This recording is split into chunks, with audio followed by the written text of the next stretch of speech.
స్కూల్కి పిల్లల్ని ఆటోలో కానీ కాలేజీ వాళ్ళని బస్సులో పంపించే పేరెంట్స్ ఖచ్చితంగా అధికారులని, కాలేజీ యాజమాన్యాన్ని, స్కూల్ యాజమాన్యాన్ని ఖచ్చితంగా క్వశ్చన్ చేయండి.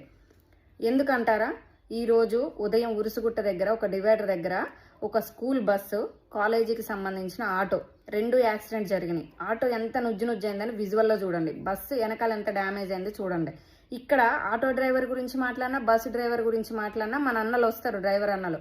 అన్న మిమ్మల్ని మేము అంటలేం, బట్ ఒక్కసారి మా ప్లేస్లో ఉండి ఆలోచించండి. పేరెంట్స్ ప్లేస్లో మిమ్మల్ని నమ్మి పిల్లల్ని పంపిస్తుంటే ఈరోజు అంత జరిగింది, అంత తీవ్రంగా అయిందంటే ఒకవేళ అందులో ఉన్న వాళ్ళకి ఏమన్నా అయి ఉంటే దెబ్బలైతే గట్టిగా తగిలింటాయి కదా. అక్కడ లైవ్లో మాట్లాడడానికి కూడా ఎవరు లేరు, ఎందుకంటే ఇప్పుడు ఎవరు తప్ప అన్నది ఎవరని చెప్పలేము, సీసీ ఫుటేజ్ వస్తే తప్ప. బట్ మొన్న కూడా ఒక యాక్సిడెంట్ జరిగింది ఉరుసుగుట్ట దగ్గర. ఒక అబ్బాయి బ్రెయిన్ డెడ్ అయ్యి చనిపోయింది యాక్సిడెంట్లో. ఎంతమంది ప్రాణాలు పోతాయండి మీ ర్యాష్ డ్రైవింగ్ల వల్ల? ఒక్క అడుగు స్కూల్ దగ్గర లేదా డివైడర్ దగ్గర స్లోగా వెళ్ళలేరా? అంత కంగారేంటి? అస్సలు సంబంధిత అధికారులు కానీ, స్కూల్ యాజమాన్యం కానీ, స్కూల్ పరిసర ప్రాంతాలు ఎక్కడైనా స్కూల్ జోన్ బోర్డు పెడుతున్నాయా? డివైడర్ల దగ్గర ఎక్కడైనా స్పీడ్ బ్రేకర్లు ఉంటున్నాయా? డ్రైవర్ల తప్ప, అధికారులు తప్ప, యాజమాన్యం తప్ప, ఎవరు తప్ప? ఇక్కడ వరంగల్లో ఎక్కడన్నా దరిదాపుల్లో మీకు స్కూల్స్ దగ్గర స్కూల్ జోన్ బోర్డు కనపడ్డదా?